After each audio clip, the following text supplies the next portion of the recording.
well. I was on Instagram trying to go live on Instagram, but it wasn't working. Somehow the app just wasn't cooperating. So here I am.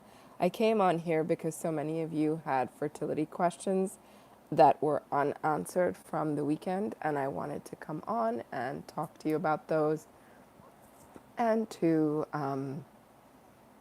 hopefully get you some support and some help. All right, so let's dive into our fertility questions. And they are as follows. So the first question that I got for fertility was, how do I go aggressive for fibroids? Hysterectomy has been suggested, anemic and in pain. And actually quite a few people asked about this question. So Samara asked this question. How do you go more aggressively? Well, you could take more of the supplements that are in the protocols for fibroids. You have to understand and try and help yourself figure out like whether your fibroids are because of strep or because of EBV, and figure that part out. But if you want my support, I can help you either in the Blossom program, or you can do a private session. We can go in, especially because you're asking about how to go deeper, because you want to probably avoid a hysterectomy. So definitely reach out and I will answer your questions. So next question is from someone says Dixie, and your question was, what about ashwagandha postpartum? Is it beneficial for hormones? Yes, it can be very beneficial postpartum, and I highly recommend using it for postpartum. Estefania says, I've lost a lot of hair during my third trimester of pregnancy. Normally it's from birth and it's adrenaline. Normally, yes.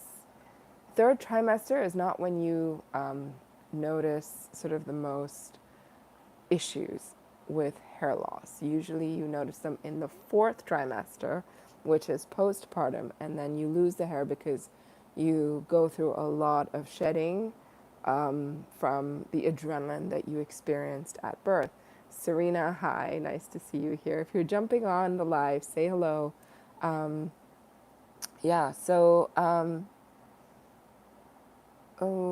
Next question is, so normally it's from birth and it happens in the fourth trimester, but you're having it in the third trimester, which could mean that you're really struggling with your adrenals a little bit. All right.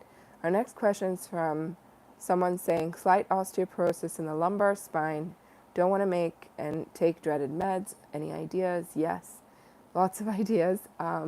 Do extra magnesium, do extra silica, aloe, cucumber juice, nettle leaf, MSM. All of these help to build bone density, and start to do 1 to 2 pounds of fresh greens a day, either in a juice or a smoothie or spinach soup, because you couldn't possibly eat that many greens. It's too much to eat. So start with that. Our next question is from someone who says she had a 3-degree tear when she birthed her baby and was told that next time she'll have to have a cesarean section.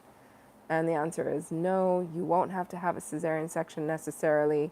You can still heal those areas of your body, the perineum, and even if it tore down into beyond the perineum into the anus, it just depends. There's different levels of tears that can happen. So depending on where the tear was, I know you said 3C, and that's a pretty big tear. But I've had women who've, in my experience, who have given birth, even naturally, even with a 3C tear. So it is possible, and we talk about this in the Blossom program a lot more. So if you'd like to join in or be a part of that, definitely I'll put the link in when I'm done with this live. But it's definitely something that we cover in there. Catch Healing says, I noticed my eczema flares worse in the winter and calms down in the spring, and 3+ years on medical medium. So yes, the change of the seasons releases a type of adrenaline, and that's what causes you to have those flares seasonally. Also, changes in weather can affect the adrenals as well, and also can affect our viral loads, and that's why you experience that. So Lulu725211 said, is there a safe perfume or not? Yes, there are safe perfumes. I talked about these in my uh, clean beauty webinar that we did, clean beauty class that we did a few weeks ago. So I love Living Libations. It's one of my favorite sets of perfumes. Nectar by G Glow is another really good one, and Strange Invisible are some of my favorites. I actually posted about them on my Instagram, so go check those out. Another question is from asking about monthly cycles, and she's saying my monthly cycle didn't come? Is this the beginning of menopause? It doesn't have to be the beginning of menopause if you lose your cycle for one cycle or it gets delayed. It just could be that you are either extra stressed or struggling in some way during this time, and that's why you didn't get a period on time. But it's nothing to really worry about. Serena says, Mandy said if our liver is struggling or overburdened, we shouldn't take so many supplements or something like that. That seemed off to me. I'm sorry, I don't know who you're talking about. Who's Mandy? Okay, Alexandra Edelweiss, 144, said, when doing a mono cleanse, what else besides shots are allowed? Doing a mono cleanse, you can do brain shots, coconut water, ginger water, aloe water. All of those are allowed on a mono cleanse. And Kennelly says, what is considered normal blood pressure and heart rate for women around the age of 40? I'm not a doctor, so I'm not able to share more about that with you, but it'll be best. You can actually Google that and find it online, like what's normal for women, or talk to a doctor that you trust and they can tell you more about that. So another question is asking about how bad spermicides and the emergency morning after pill is. How bad is it? Yeah, it's pretty bad, right? Because the morning after pill is some concentrated doses of hormones that you take in order to kill off a pregnancy, right? Or a potential pregnancy. So it's even more concentrated than what you get in the birth control pills. With spermicides, also you are killing off a whole bunch of cells, and they're designed to poison. They also kill off cells in the woman's body, so it's not just the cells, the sperm that gets killed off by it. But, it's not the greatest, that's for sure. And I think that the emergency morning after pills are almost worse because they have such detrimental impacts. But both are detrimental to women. Both are really detrimental. Can I talk about the menstrual cycle and fertile days for natural anti-conception? So I have talked about this extensively in our program Blossom, and it's starting on Wednesday, and it's actually the last few days to get all the bonuses that are available. So if you haven't joined in yet, do come into that. Do join in. Menstrual cycle, fertile for days. So menstrual cycle, the way it works is that let's start on day one. Day one is always the period day. That's when your cycle starts. So how many of you here listening are aware of how your cycle works? Drop me a number 1 if you're really aware and well versed with how your menstrual cycle works. So drop me a number 1 in the comments and let me know if you are aware. So I'm waiting for people to jump in and let me know. And so day 1 is when your cycle starts, right? So day 1 is when your cycle starts. Then you can have a cycle for between 3 to 7 days, sometimes 10. So let's say 3 to 10 days is the length of your cycle.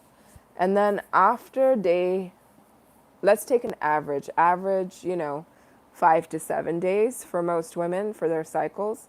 And then post-cycle, often like day 14 or so, you can ovulate, typically. But you could ovulate even before that, or you could ovulate later than that. And your ovulation will depend on, when your body's ready and what have you. So you could come off, technically, somebody could have a 10-day cycle or a 9-day cycle, and then and that could end at day 9, and then day 11 they're already going into ovulation. Typically it's a bit longer, so you can go into ovulation around day 14. But anywhere between day 11 to day 16, 17 can be your ovulation days. You have to track your own cycles. That's the best way to do it. And then once, if that egg then fertilizes, of course, there's pregnancy, and then cycles pause because they keep that beautiful blood supply inside of you in order to um, feed the baby that's coming. But when there's no pregnancy and there's no fertilization of the egg, then the body gets ready to shed the cycle, shed all that blood that builds up in the uterus, in the uterine lining, and it will start to shed the blood and the lining, and that is what your cycle is. That's what your period is. Now, your cycle and your meaning your flow, your blood flow, and your ovulation aren't necessarily always connected. Sometimes they're connected, but they're not always connected. So this is something to bear in mind. But I hope that I answered that question for you. All right, our next question. Our next question is, how do I get my partner to help with night feeds while breastfeeding? Oh my goodness. Appeal to his sense of compassion for you. Also just appealing on the fact that you need more rest and sleep. I mean, I remember night feeding. My first daughter would feed every hour, and I would wake up in the morning exhausted, or I would wake up, at 6 a.m. for another feed, and I just couldn't get out of bed.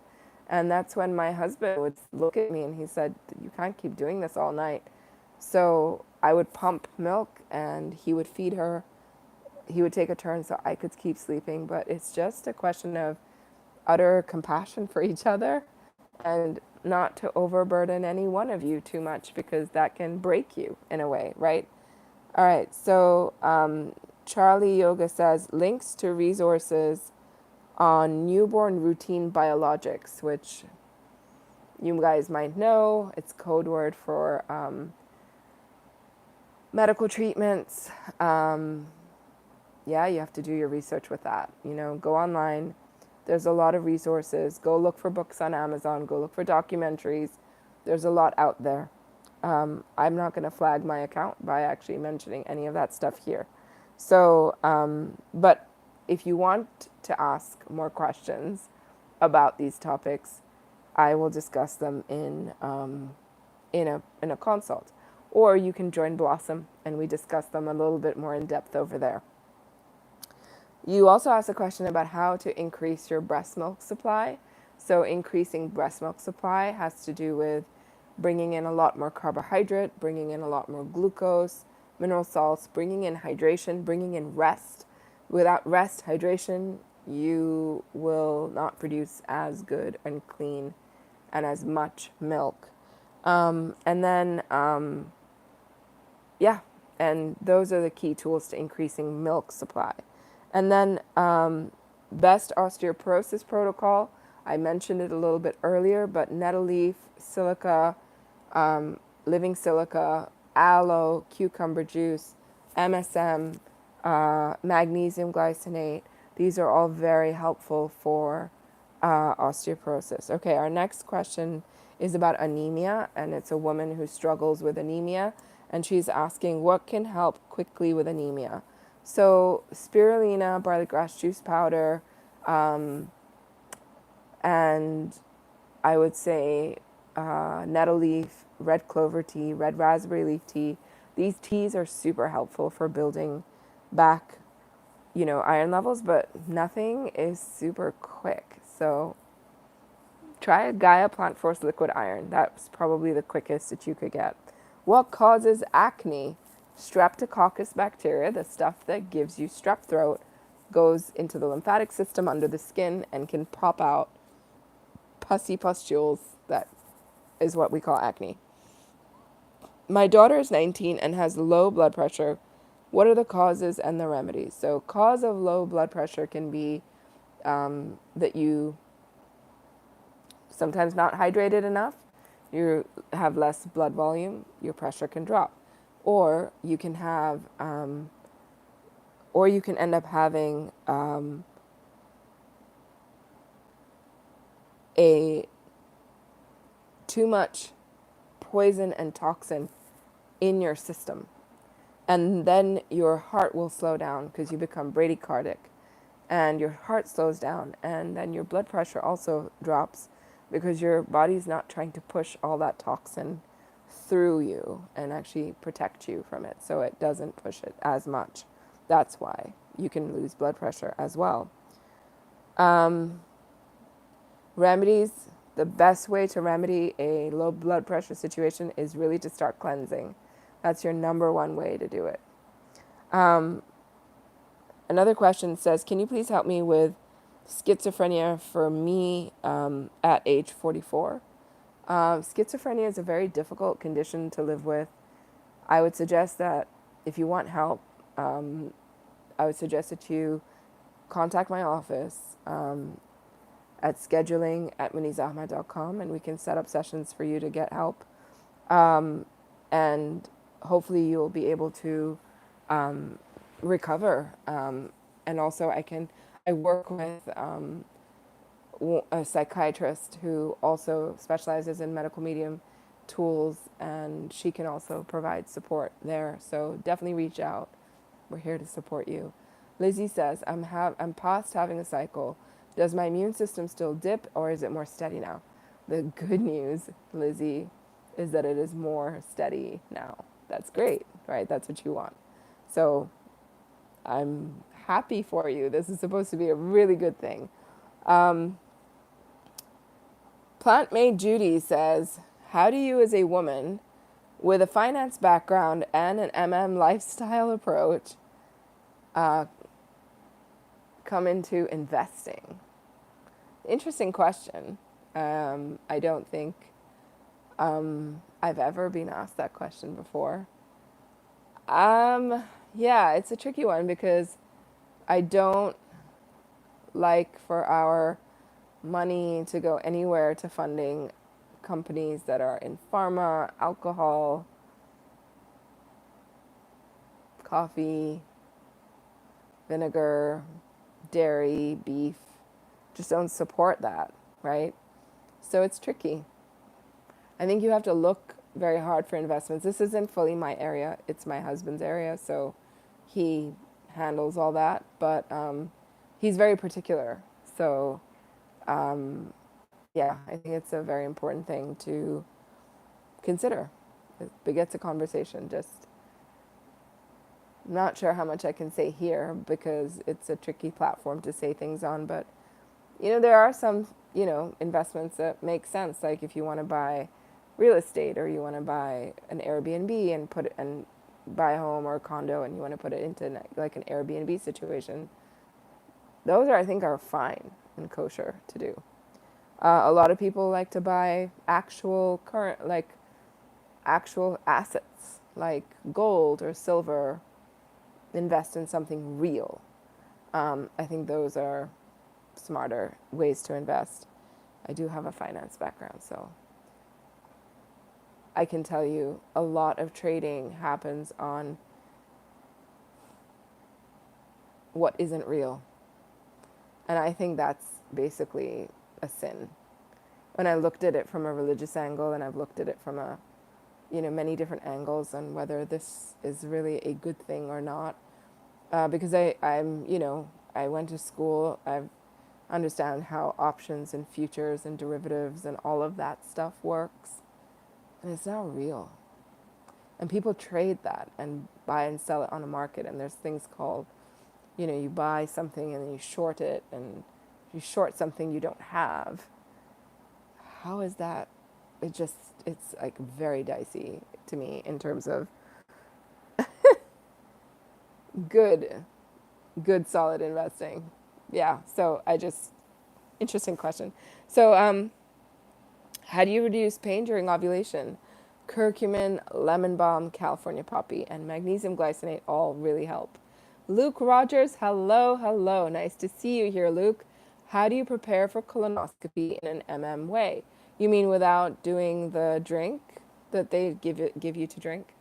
I would do aloe shock therapy, magnesium, and some cherry juice, and I think you'll be going pretty well to empty yourself out to go in to then do a colonoscopy. Sarah Lynn, all the women on my mom's side stop having their cycles between the ages of 45 and 47, including my grandmother. Does that mean I will as well, or does that depend on the state of your health? It really depends on the state of your health. It really does. You could end up the same way. Sometimes these cycles break over generations, right? So maybe you still experience it, but then your daughter or your child may not experience it, or maybe their child may not experience it if they keep cleaning themselves up and becoming healthier and healthier.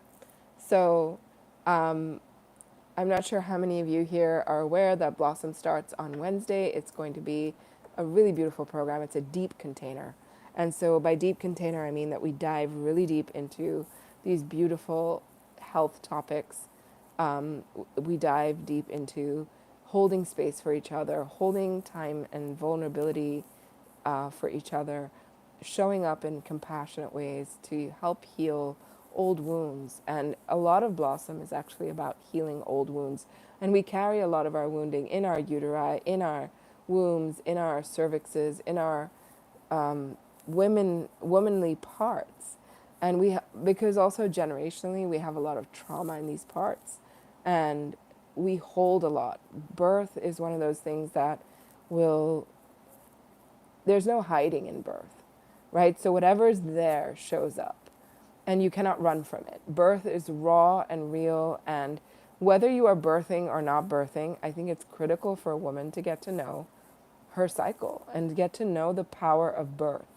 And the reason that I encourage women, and even last time that we did Blossom, we actually had so many women who were not interested in giving birth. There were grandmothers there and older women there and women who had their children, and there were teenagers. They weren't planning to have any more children, and they were there. And what many women said about the program is, you're learning about the power of the womb. Whether you give birth or not, you're learning about the power of the womb. But birth is a great way to learn about the power of the womb, because birth, when you understand what your body is capable of doing in birth, you understand what your body is capable of doing in any realm. And there's so much creative energy that is stored in your uterus and in your womb. And if you're not birthing babies, what else are you using that energy for? This is a very key thing to bear in mind. And so a lot of the program is catered to, of course, birth and all of those things, but also then segues off into, if you're not birthing and you're not here for that, learn to harness the power of your womb for creativity in your life, for moving yourself forward, for so much more. And we also talk about grief, and we talk about,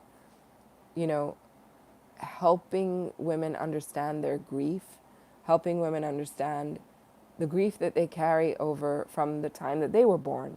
How were they born? What were they born into? Was it a difficult birth? Were mom and dad around? Were you given to mom and dad right after birth? Were you able to nurse or not? Were you able to hold on to your placenta in a gentle way, or was it, cut off very harshly? Babies are treated very harshly when they come out of the womb, and we carry that trauma with us our whole lives. And so healing the grief from those areas can be so helpful to moving forward in your life. Then working on any losses that you've had around your cycles, whether you have a cycle or you don't, or you ovulate or you don't, or you wanted to have a baby but you weren't able to, or you lost a baby, or you have tried and not been able to have a family. All of these parts are discussed in Blossom, because it's important for women to know and heal from those parts of their lives when they were born and how they were born, but also all the grief that we carry as a part of our reproductive system. So I hope that you'll check it out. We've got 2 more days with all the bonuses. I'll link it below. Ask me questions if you have any. I'm here to do some Q&A. It's 10:15 here, so it's getting a bit late. But I'm here to do a bit more Q&A if you'd like to drop me a question in the chat box. It's quiet here because my YouTube is much quieter than my Instagram. Instagram, usually I'll have lots more people, but I couldn't go live on Instagram because it just wouldn't go live. So I'm going to try going live again after this one to see if it pops up in there. But it was really nice hanging out with all of you, and I hope you'll check out Blossom and our women's health support, because it's designed for helping women who have dealt with chronic illness or who are dealing with symptoms and need support even through these part times of their life. How do you visually tell the difference between eczema and psoriasis? I've never had it, but something has cropped up on my skin. Very hard for someone to tell the difference between the two. Psoriasis is often gnarlier looking. You can go online and actually do comparison pictures between eczema and psoriasis, and that's probably the best way, because describing it to you is going to be really hard. All right, everybody, I hope you have a great night. I'll talk to you soon. Bye.